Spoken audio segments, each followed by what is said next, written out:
आओ तुम एक बात सुना दो। इस्लाम का इब्तदाई दौर है। हुजूर की रिजाई बहन हजरत शीमा रुखसत हो के ना ससुराल चली गई। जिस कबीले में आप रहती थी, अभी ईमान नहीं लाई थी, जिस कबीले में आप रहती थी उसी कबीले के लोगों ने हुजूर से जंग की। हुजूर के सिपाहियों ने फतह पाई और उनके कबीले के फौजियों को कैदी बना करके ले आए। जब कैदी बना करके ले आए तो महबूब ने मशवरा किया, सहाबा क्या करना है, क्या करना है? तो सहाबा ने अर्ज की, या रसूल अल्लाह, इनके बदले में कीमत मुकर्रर कर दी जाए कि फिदिया दें और अपने अपनों को छुड़ा के ले जाएं। खबर पहुंची ना जब हजरत शीमा के कबीले में, सुने बहन बेटी का रिश्ता क्या होता है। जब खबर पहुंची ना कि हुजूर ने कुछ कैदियों को, लोग फौजियों को कैदी बना लिया, पैसे लेकर के छोड़ देंगे, तो उन्होंने कहा चंदा किया जाए।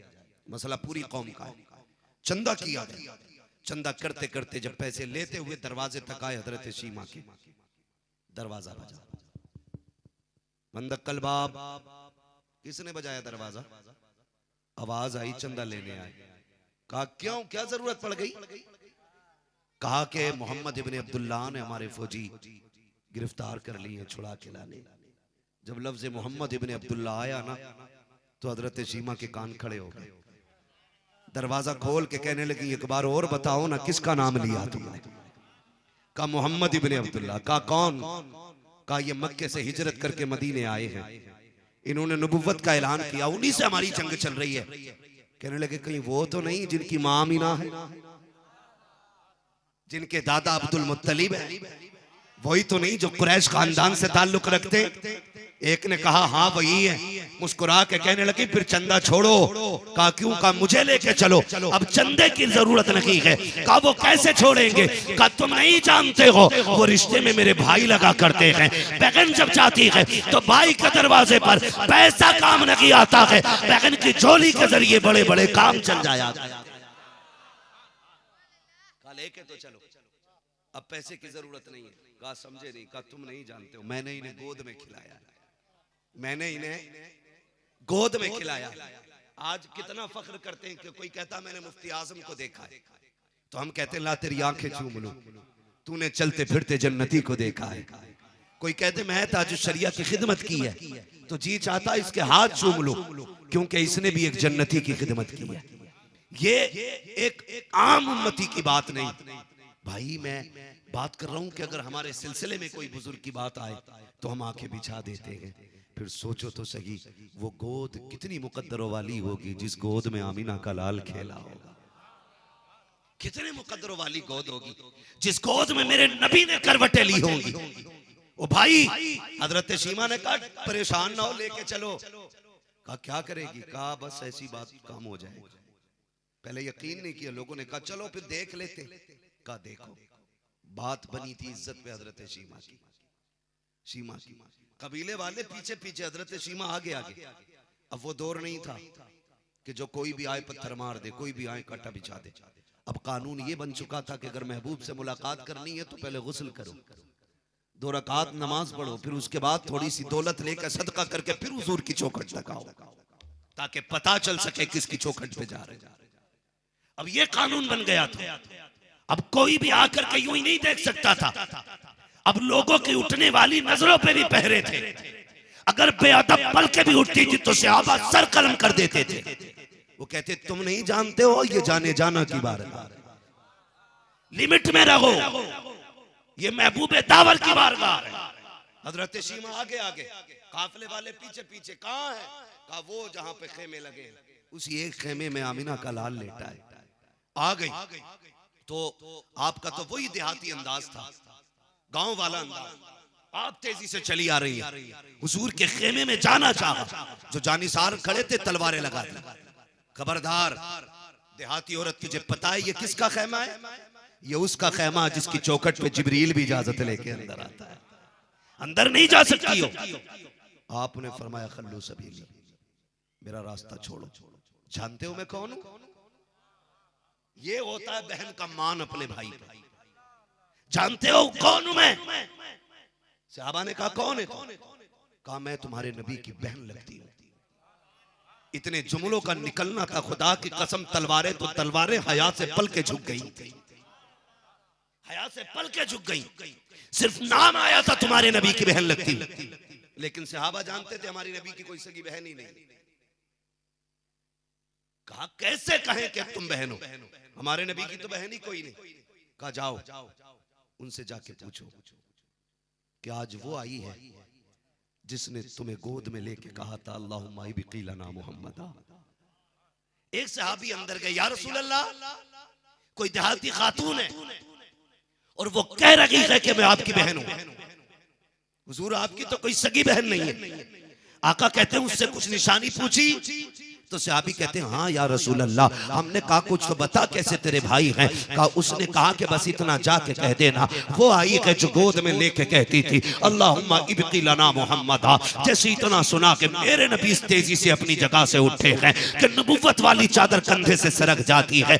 आका के पास चादर संभालने का वक्त नहीं था, दौड़ लगा दी। का सहाबा आने तो वो मेरी बहन लगती है। जब इतना कहा गया रास्ते खाली हो जाते हैं, उधर से बहन आ रही है, इधर से आका दौड़ के जा रहे हैं। खुदा की कसम रिश्तों को समझो तो सकी। आका दौड़ करके गए, बहन का इस्तकबाल किया है, दौड़ के कलाई पकड़ी है। जब पहली निगाह पड़ी है, बहन की आंख में भी आंसू है, नबी की आंख में भी आंसू है। आका कह रहे हैं बहन कैसे आना हुआ है। का अकेली नहीं आई हो, कबीले वालों को साथ लाई हो। का सहाबा सबको आने दो, जो मेरी बहन के साथ आया है सबको इजाजत दे दी जाए। पीछे पीछे कबीले वाले हैं, आगे आगे हजरत शीमा है। आका कलाई पकड़ के कहते हैं बहन बता तो सकी कैसे आने की जहमत की है, खबर भेजती होती मैं खुद चल के आ जाता। अल्लाह अकबर। हजरत शीमा कहती है भाई अकेले में बात करनी है। का क्या बात है? का राज की बात है। आका करीम ने तन्हाई इख्तियार की, हजरत शीमा का हाथ में हाथ है। हजरत शीमा हाथ छुड़ाने लगी,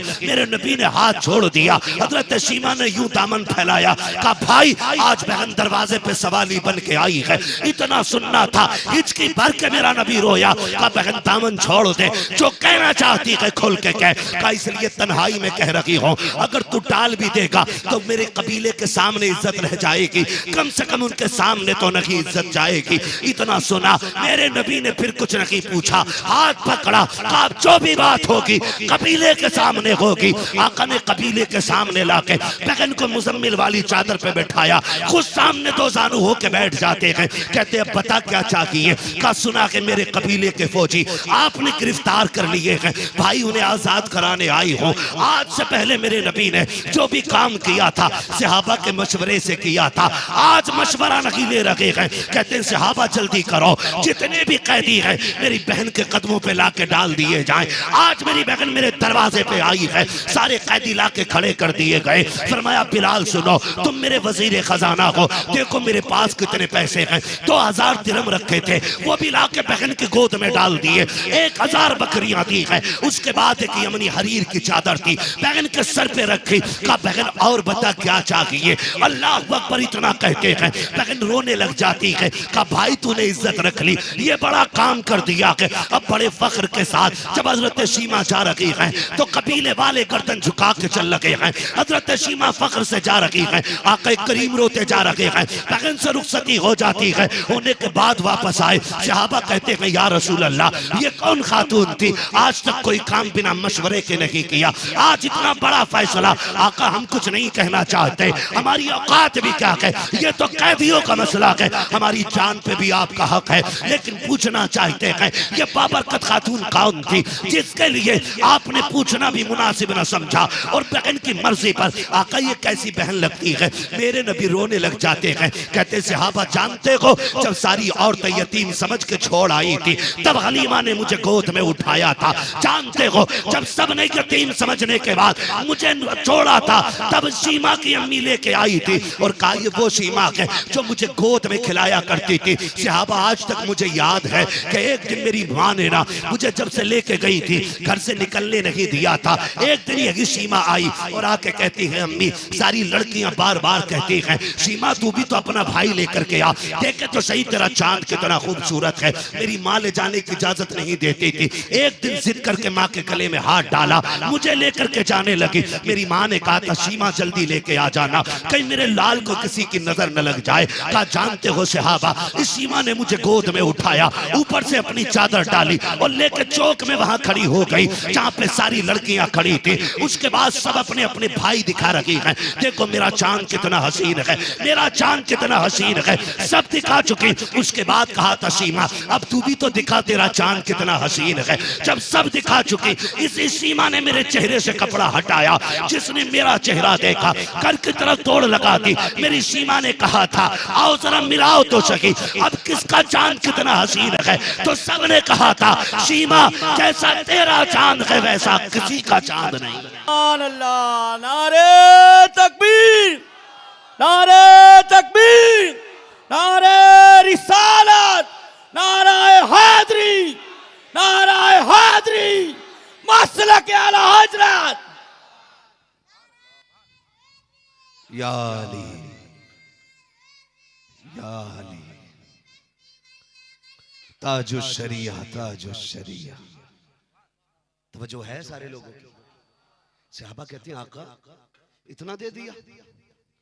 हुजूर कहते हैं आज मैंने बहन को देख करके ना कयामत तक आने वाले लोगों के लिए सबक बना दिया है कि बहनें दरवाजे पे आ जाएं तो खाली नहीं जानी चाहिए, खाली नहीं जानी चाहिए। ये इज्जत है मेरे हुजूर ने बख्शी, ये इज्जत है मेरे हुजूर ने बख्शी। आज ना किसी, आज के बाद किसी दरवाजे से बहन बेटी खाली नहीं जानी चाहिए, नहीं जानी चाहिए किसी भी चौखट से। ये रिश्ते मेरे हुजूर ने इतने बाबरकत बनाए, इतने बाबरकत बना दिए। खुदा की कसम आप देखें बेटी क्या चीज होती है, समझने की कोशिश करें बेटियों को। तारीख में बड़े बड़े नाम आते हैं हुजूर के दुश्मनों के, यानी कि बड़े बड़े दुश्मनों के नाम आते हैं।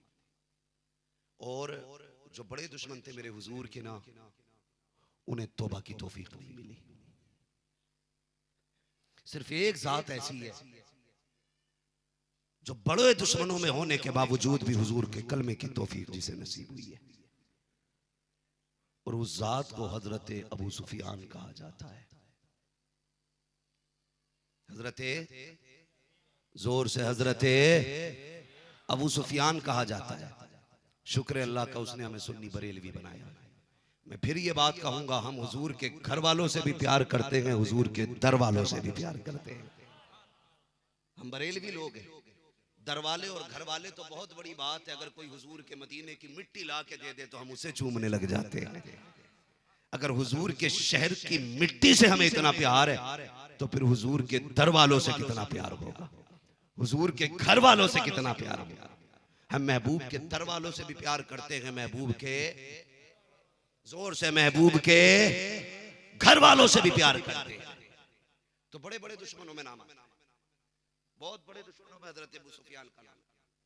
मुफस्सिरीन और मुअर्रिखीन ने लिखा है कि किसी भी बड़े दुश्मन को तौबा की तौफीक नसीब नहीं हुई सिवाय हजरत अबू सुफियान के। इनको तौबा की तौफीक क्यों नसीब हुई? इसकी तफसीर में मुफस्सिरीन मुहद्दिसीन ने लिखा है, सुने बेटी क्या होती है। खुदा करे कि आप किसी की बेटी का दर्द समझने लग जाएं, दर्द समझने लग जाएं। एक बात कहूं, 10 बेटियां भी बाप पे बोझ नहीं होती है उतना। 10 बेटियां बाप की दहलीज पे हो तो बाप को इतना बोझ नहीं लगता जितना एक बेटी तलाक का कागज लेके बाप के घर आए तो वो बाप के लिए बोझ बन जाती है। कोशिश करना तुम्हारी वजह से किसी बेटी के हाथ में तलाक का कागज ना आए, निभाने की कोशिश कीजिएगा, निभाने की कोशिश कीजिएगा। हम तो अपनी अना में आकर के तलाक तलाक तलाक बोल देते, फिर जानते कितने घर बर्बाद होते, कितनी जिंदगियां उजड़ जाती हैं। तेरे 3 जुमले कितनी जिंदगियों को आग लगा सकते हैं, समझ सकते हो आप? अगर रब ने तुम्हें दौलत भी दी है ना और तुम समझते हो कोई बात नहीं ये चली जाएगी दूसरी मिल जाएगी, तो आपको बीवी दूसरी मिल सकती है, उसे शोहर दूसरा मिल सकता है, लेकिन बच्चों को मां नहीं मिल सकती है। 3 बेटे भी अगर है ना, 3 बच्चे भी अगर हैं तो 3 जिंदगियां ये बर्बाद हुई। औलाद के बगैर इधर बाप की जिंदगी बर्बाद है और उधर औलाद के बगैर मां की जिंदगी बर्बाद है। दो जिंदगियां वो बर्बाद हैं। और जो इन दोनों के साथ रहेंगे, इन दोनों की टेंशन की वजह से उनकी जिंदगी भी बर्बाद है। तो कम से कम एक घर के बर्बाद होने से 7 घर बर्बाद होते हैं। हिसाब लगाया, बंदे को अपनी जिंदगी का हिसाब देना मुश्किल पड़ जाएगा। और तुम्हारी वजह से अगर किसी का घर बर्बाद हुआ तो किस किस का हिसाब दोगे? तो किस किस का हिसाब दोगे? तो कोशिश ये करना तेरी वजह से किसी के हाथ में तलाक का कागज ना आए। कोशिश करो निभाने की। मेरे भाई, बेटी और बाप का रिश्ता इतना अलग होता है। बाप बेटी को बहुत खुश देखता है तब भी रो देता है, और जरा से दुख में देखता है बाप फिर भी रो देता है। ये रिश्ता है। आज बेटी नहीं है तो हो सकता है एहसास ना हो, कल आपकी गोद में जब बेटी आएगी तो आपको लगेगा कि हाँ, कि ये फकीर आया था और कुछ कह के गया था। शायद उसके बाद आप किसी की बेटी को इज्जत देने लगे। लोग आके कहते हैं दुआ करें बेटी का नसीब अच्छा हो जाए। मैं कहता हूं ये दुनिया एक ऐसा घर है जिसके बारे में कहा गया, जैसी करनी वैसी, बोले जरा वैसी, जैसी करनी वैसी। बातें कड़वी लग रही है ना, कड़वी लग रही है। मैं फिर कहूंगा, दवा जितनी ज्यादा कड़वी होती है फायदा उतना ज्यादा होता है। कड़वी दवा समझ के बर्दाश्त करो, लेकिन इंशाअल्लाह इससे नस्लें बदल जाएंगी, मुआशरा तब्दील हो जाएगा अगर हमने इन बातों पे गौर कर लिया तो। जैसी करनी जोर से वैसी। थक गए आप लोग? मुझे लग रहा है सुई टाइम से ऊपर जा रही है तो आप थकने लगे। अभी तो आप 2 बजे का वादा कर रहे थे। कैसे वादे किए आपने? जैसी करनी वैसी भरनी। ये कसम से ऐसा लग रहा है कि खाली ये मोहल्ला बाकी रहे तो 10 दिन बंदा अकेला बोल जाएगा, पीछे वाले कतई बोलने तैयार नहीं। मैं आपको फिर से कह दूं, खाली लंगर के सहारे ना आया कर, थोड़ा बहुत खा के भी आ जाया करो ताकि बोलने की ताकत बनी रहा करे। जो घर से खा के आए वही बोले, जैसी करनी वैसी। आज लंगर है तो खा के आए, कोई बात नहीं, अल्लाह सलामत रखे। मैं तो सोच रहा था देखूं आप जाग रहे हैं कि सो रहे हैं, लेकिन बात यह है कि यहां बैठे बैठे आप कहीं और घूम रहे थे। अल्लाह आपको सलामत रखे। जरा सुने बहुत गौर से। बाप बेटी को देखता है, दुख में तो रो देता है, सुख में देखता है तो तब भी रो देता है। लोग कहते हैं दुआ कीजिएगा। मैं सीधी बात कहता हूं, तुम दूसरे की बेटी को इज्जत दो, खुदा तुम्हारी बेटियों को इज्जत अता फरमा देगा। क्योंकि जैसी करनी वैसी। हाँ, ये याद रखिएगा। आप दूसरे की बेटी को इज्जत दो, अल्लाह आपकी बेटी को इज्जत अता फरमा देगा। और अगर आप किसी की बेटी को जलील करोगे, उसे सताओगे, रुलाओगे, और ये ख्वाब देखो तेरी बेटी रानी बन के जिंदगी गुजारेगी, तो धोखे में हो, धोखे में हो। अगर आप बदी का बीज बोओगे तो बदी के शक्ल में फल मिलेगा, नेकी का बीज बोओगे तो नेकी की शक्ल में फल मिलेगा। आप अगर ये चाहते हो आपकी बेटी खुश रहे, आप दूसरी की बेटी को खुश रखा करो, अल्लाह आपकी बेटी को खुशियां अता फरमा देगा। ये तो हमारी सोच है ना, पैसे वालों के यहाँ बच्चियां अच्छी रहेंगी, दौलत वाले के यहाँ अच्छी रहेगी, मशहूर बंदे के यहाँ अच्छी रहेगी। नहीं जी, बच्चियां पैसों वालों के यहाँ सुख में नहीं रहती, अमीरों के यहाँ सुख में नहीं रहती। जरूरी नहीं है कि जिसके बाद दौलत हो वो सुख में रखे। बच्चियां वहां सुख में रहती हैं जहां खुदा की रहमतें बरसा करती हैं, और रहमतें वहां बरसती हैं जहां मोहब्बतें होती हैं। मोहब्बतें होती हैं, और मोहब्बतें वहां होती हैं जहां चटनी और चावल खुशी से खाए जाते हो। शोहर का तो हाल यह है कि वो कह रहा है कि नहीं जी चलो सब्जी बना लो भिंडी की, वही चल जाएगी। और बीवी करिए नहीं जी मैंने अपने बाप के घर कभी नहीं खाई भिंडी, में तुम्हारे यहाँ क्यों खाऊंगी। अब बताओ मोहब्बत बढ़ेगी कि नफरत? बोले ये जाके बहन बेटियों को समझाना कि ससुराल पहुंच जाओ तो कभी अपने बाप के घर का ताना शोहर को ना देना। ये मत कहना मैंने अपने बाप के घर ऐसा नहीं किया था, अपने बाप के घर ऐसा नहीं खाया था, अपने बाप के घर ऐसा नहीं पहना था। मेरी बेटी मेरी बहन वो बाप का घर था, ये शोहर का घर है, ये शोहर का घर है। यहां मिल बांट के घर चलेगा, मिल बांट के। तूने बाप के घर सोने के लुकमे खाए ना, तो यहाँ सूखी रोटी खा के गुजारा कर, खुदा जन्नत में तेरे लिए जन्नती नेमतों का इंतजाम फरमा देगा। हाँ, जन्नती नेमतों का इंतजाम फरमाएगा। तो रिश्ता अलग होता है। कई बार ना हम लोग रिश्ता करते हैं बेटियों का, तो बस यही देख लेते भाई पैसे वाला बंदा है, ये नहीं देखते इसके अंदर ऐब कितने, इसके अंदर बुराइयां कितनी। और कोई कह दे नहीं तेरा दामाद जिसके यहाँ रिश्ता किया वो शराब पीता, के नहीं वो कभी कभी ना, वो क्या बोलते हैं उसको, मजाजन नहीं उसको, वो कुछ जूस के नाम पे बोलते हैं, बियर, नहीं वो हुआ नहीं पीता, बियर पी लेता कभी कभार। उल्लू बनाते उल्लू। किसने कह दिया तुमसे मेरा दामाद तो कभी तस्बीह नहीं छोड़ता है? उसके हुजरे उसके कमरे में मुसल्ले देखे मैंने। यही कंडीशन है। जिसे तुम शौक समझ के पाप करते हो, यह हिसाब मुश्किल पड़ जाएगा। कब्र में किसी की प्रॉपर्टी नहीं देखी जाएगी, किसी की दौलत नहीं देखी जाएगी, कितने बीघे जमीन का मालिक था नहीं पूछा जाएगा, कितनी बिल्डिंगें बनाई थी ये नहीं देखा जाएगा। कब्र में देखा जाएगा इसके मुंह से शराब की महक आती है या नबी पे पड़े जाने वाले दुरूद की खुशबू आती है। अगर शराब की महक आती होगी तो बड़े कुने अरबों खरबे छोड़े हो, तुझे एक घूंट पानी का नहीं दिया जाएगा। बल्कि यहाँ तक लिखा गया है अगर शराब पीने वाला बिना तौबा किए मर गया, प्यास इतनी लगेगी कि कब्र में अल अतश कहेगा, प्यास प्यास प्यास, वहां पानी नहीं होगा। जहन्नम से फरिश्ते बिच्छू के डंक का जहर लेकर के आएंगे, इतना खोलता हुआ होगा कि जैसी वो हाथ में लेगा मुंह के करीब करेगा, उसकी गर्मी से ऊपर का होठ जल के माथे तक चला जाएगा, नीचे का जल के नाभ तक आ जाएगा। फरमाया गया है लेकिन शराबी की प्यास इतनी सख्त होगी वो उस खोलते पानी को पिएगा, आते कट कट के गिरेंगी, जिस बगने लग जाएगा। और यार फिक्र करो, अपने ऊपर रहम करो, शराब को मुंह न लगाना, दुरूद के आदि बन जाओ। मरने की देर है, कब्र में फरिश्ते जमजम के कौसर के जाम लेके आ जाए।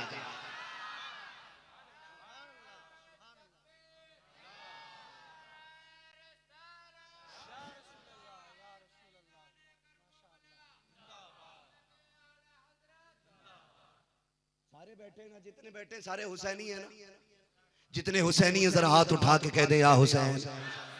खुदा की कसम दो दो तो उठ गए हैं, एक हाथ भी किसी का नीचे नहीं रहा।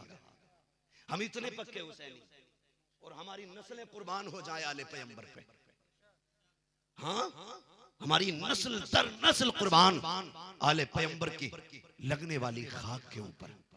मैं आपसे एक बात कहूं, दिल पे हाथ रख के बताओ, आज हम शादी के नाम पे, पार्टी के नाम पे, फंक्शन के नाम पे एक दो पैक चढ़ा जाते, वो कहते हैं कुछ नहीं, वो बस यार की महफिल थी, दोस्त की पार्टी थी, उसमें चला गया, मार दिया एक आध गिलास, क्या हो गया। खुदा की कसम करबला में हुसैन की जंग उनसे नहीं थी जो ला इलाहा इल्लल्लाह का इनकार करते थे, उनसे नहीं थी कि जो मोहम्मदुर रसूलुल्लाह नहीं पढ़ते थे। सबने लिखा है, इधर भी कलमे वाले थे, इधर भी कलमे वाले थे। जंग किससे थी? हुसैन की, शराबियों से थी। हुसैन शराब के खिलाफ लड़ा है और तुम शराब पी के ढोल बजा के कहते हो हम हुसैनी हैं। किसी चरसिए को भांग पीने वाले को हक नहीं वो करबला वालों का नाम ले। उनका नाम इतनी अजमतों वाला है, 1000 बार बशोयम दहन से मुझको गुलाब, उनूस नामे तू गुफ्तन कमाल बेअदबी। हाँ, क्या लगता है कि ये जन्नतियों के नाम? शराब पीने वाला कहे हुसैन मेरा है, भांग पीने वाला कहे हुसैन मेरा है। हुसैन शराबियों का नहीं है, मैं खुल के कह रहा हूं, हुसैन जुआरियों का नहीं है, हुसैन बदकारों का नहीं है। हुसैन उनका है जिन्हें शराब से नफरत है, हुसैन उनका है जिन्हें नमाज से मोहब्बत है, हुसैन उनका है जिन्हें रब के कानून से प्यार है। ओ भाई, आज तो जितना बड़ा नशेड़ी है, कुछ तो 9 दिन तुम में रहते नशे में। हाँ, सुबह शाम ताजा ताजा पैक मार रहा, लोग कहते मलंग है। ओ भाई, तेरा मलंग किधर गया यार? वो अंधेरा की भला था कि कदम राह पे थे, रोशनी लाई है मंजिल से बहुत दूर हमें। कह रहा मलंग है, इसे मलंग को कलमा भी याद नहीं। वो ठेकेदार बना बैठा जन्नत का, ठेकेदार बना बैठा। शुक्र अल्लाह का हम बरेलवी है। जब रब का इस बात पे शुक्रिया के तौर पे सजदे किया करो ना, मालिक तूने पैसा दिया, तूने बेटा दिया, तूने बेटी दी है, तूने परिवार दिया है, तो एक सजदा इस नाम पे भी कर लिया करो, मालिक तूने इमाम अहमद रजा हमें दिया है। इस बात पे भी सजदे शुक्र अदा कर लिया करो कि तूने हमें इमाम अहमद रजा दिया, मुफ्ती आजम जैसा पीर हमें मिला है, ताजुश शरिया जैसा मुर्शिद हमें मिला है। इस बात पे भी रब का शुक्र अदा किया करो। हाँ, बरेली वाले ने हमारी नजरियों की भी हिफाजत की है, हमारी आखिरत की भी हिफाजत की है। हाँ, उन्होंने हमें बताया है हुसैनी वो नहीं है जो भंग पी के गए हैं अली का मलंग, दमादम मस्त कलंग दे दबादब चल रही। और कलंदर की न दाढ़ी न मूछ, न मुंह से पता चलता उम्मती है, न कपड़ों से चलता। जो कुछ होश था बता देता, मैं इमरान हूँ, अरफान हूँ, अरकान हूँ, अब्दुर्रहमान हूँ। वो पी के भांग टुन्न हो गया। इसे यही नहीं पता ये बंदा है कि बंदी है। ये तो सब खोए बैठा है। ये बचाएंगे हुसैनियत? ऐसे बचेगी हुसैनियत? नहीं जी। शराबी कभी भी हुसैन का नहीं हो सकता, कभी भी। अगर तुम हुसैनी हो ना तो लगा सबील दरवाजे पे, हर गुजरने वाले को पिला दो घूंट पानी, और उससे क्या ये पानी देख के कुछ याद आया? जब जाबिरों का कब्जा था ना तो नबी वालों को पानी नहीं मिला था। आज हुसैन वालों का कब्जा है, जमाना पानी पी के जा रहा है। ये कहना उससे, खुदा करे तेरे घर से कुरान की तिलावत की आवाजें आए। हाँ, फजर के बाद का वक्त हो, अल्लाह करे कुरान की तिलावत गूंजे। कोई पूछे क्या बात है, आजकल मुसलमानों में कुरान बहुत पढ़ा जा रहा है। कह देना ये कुरान वालों का महीना है। उन्होंने नेज़े पे चढ़ के कुरान सुनाया तो हम मुसल्ले पे चढ़ के कुरान पढ़े। इसे हुसैनियत कहते हैं, इसे हुसैनियत कहते हैं। लेकिन माफ कीजिएगा, कुरान उन्हीं के बच्चे पढ़ते हैं जिनकी माओ ने गोद में लेकर के घुट्टी में लोरी में कुरान सुनाया हो। जिन्होंने गोद में लेके बच्चों को गाने सुनाए हो, उनके बेटे कुरान नहीं पढ़ते। लोग ताज्जुब करते हैं, हुसैन ने नेज़े पे कुरान पढ़ा, हुसैन ने नेज़े पे कुरान पढ़ा। मैंने कहा इसमें ताज्जुब की बात क्या? हुसैन को नेज़े पे कुरान पढ़ना ही था, इसलिए कि जिसने उन्हें दूध पिलाया था वो आटा गूंथती थी तब भी कुरान पढ़ती थी, रोटी बनाती थी तब भी कुरान पढ़ती थी, चूल्हा चुलाती थी तब भी कुरान पढ़ती थी, लोरियां देती थी तब भी कुरान पढ़ती थी, जगाती थी तब भी कुरान सुनाती थी, सुलाती थी तब भी कुरान सुनाती थी। नारे तकबीर, नारे रिसालत, अहले बैत का दामन, नारे हैदरी। तवज्जो है ना सारे लोगों की? अल्लाह में करबला वालों का सदका अता फरमाए, अल्लाह में दीन की सच्ची समझ अता फरमाए। बुरा ना मानिएगा, मैं भी आपके बीच का बंदा हूं, मैं आसमान से नहीं उतरा हूं। लेकिन बात क्या है कि अगर अंधे को अंधा कहो से बुरा लग जाता है। हाँ, तो कभी कभी लगता है कि अरे यार हम ही बुरा कह के जा रहा है, वो हम सुनते रहे, हमारी गैरत मर गई। गैरत तुम्हारी सुनने में नहीं मरी, गैरत तो तब मर गई थी जब तुमने हुसैन के नाम पे गुनाह किए थे, तभी गैरत मर गई। नहीं करना ना इंशाल्लाह। कभी शराब के करीब नहीं जाना नौजवानों। अल्लाह हमें शराब जैसी बला की कुर्बतों से भी बचाए। अल्लाह सुन्नी मुसलमानों को उसकी महक से भी दूर रखे। और याद रखिएगा, तेरा यार कितना भी पक्का हो और अगर गलत काम करता तो लात मार दो, लात मार दो। किसी की यारी उतनी पक्की नहीं है जितनी ज़हरा के लालों की यारी पक्की है। किसी की यारी उतनी पक्की नहीं जितनी हसनैन करीमैन की यारी पक्की है। और किसी को कोई इतना नहीं नवाजता है जितना नबी के घर से नवाजा जाता है। बरेली वाले ने कहा तो आता है फकीरों पे उन्हें प्यार कुछ ऐसा, खुद भीख दे और खुद कहे मंगते का भला हो। अरे मंगता तो है, मंगता कोई शाहों में दिखा दो जिसको मेरे सरकार से टुकड़ा ना मिला,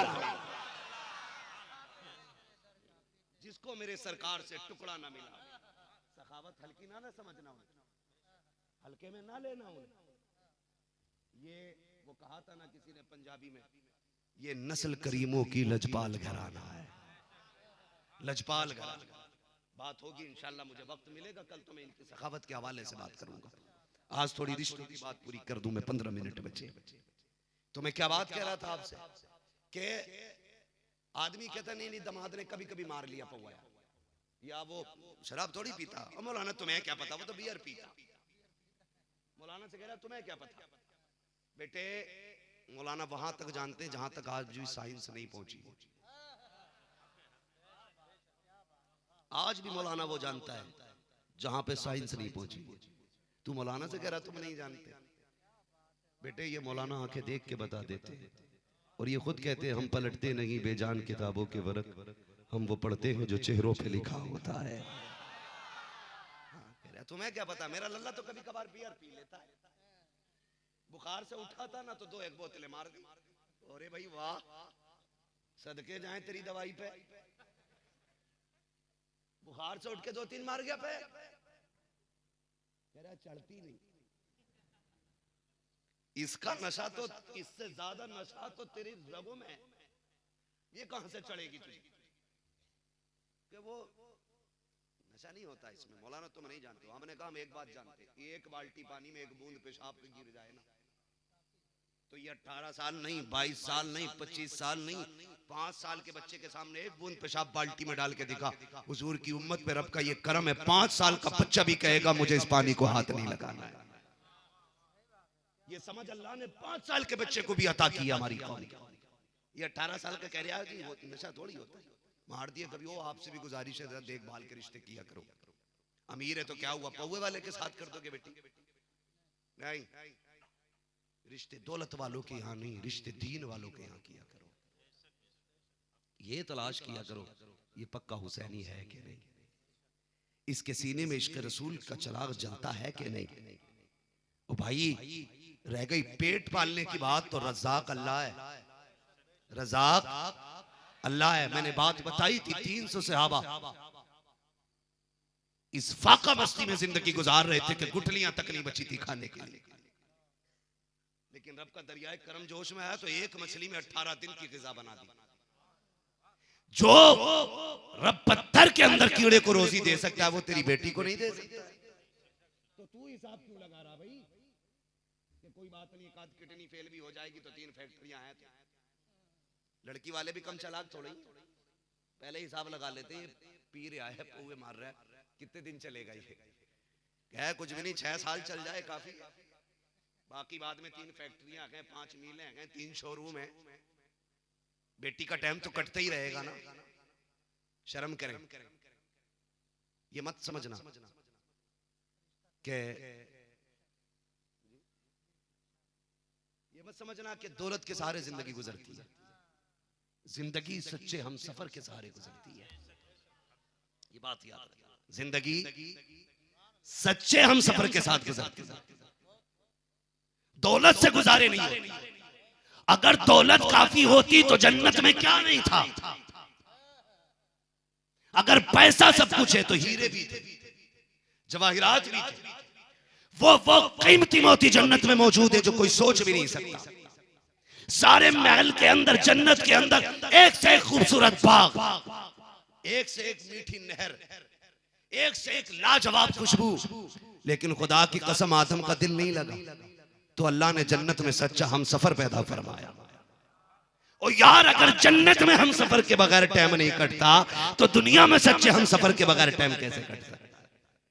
हिसाब लगा रहा किडनी फेल होने दो, बतेरी छोड़ के मरेगा, दवा भी ना करता कि बच भी गया तो कौन उठाए फिरेगा।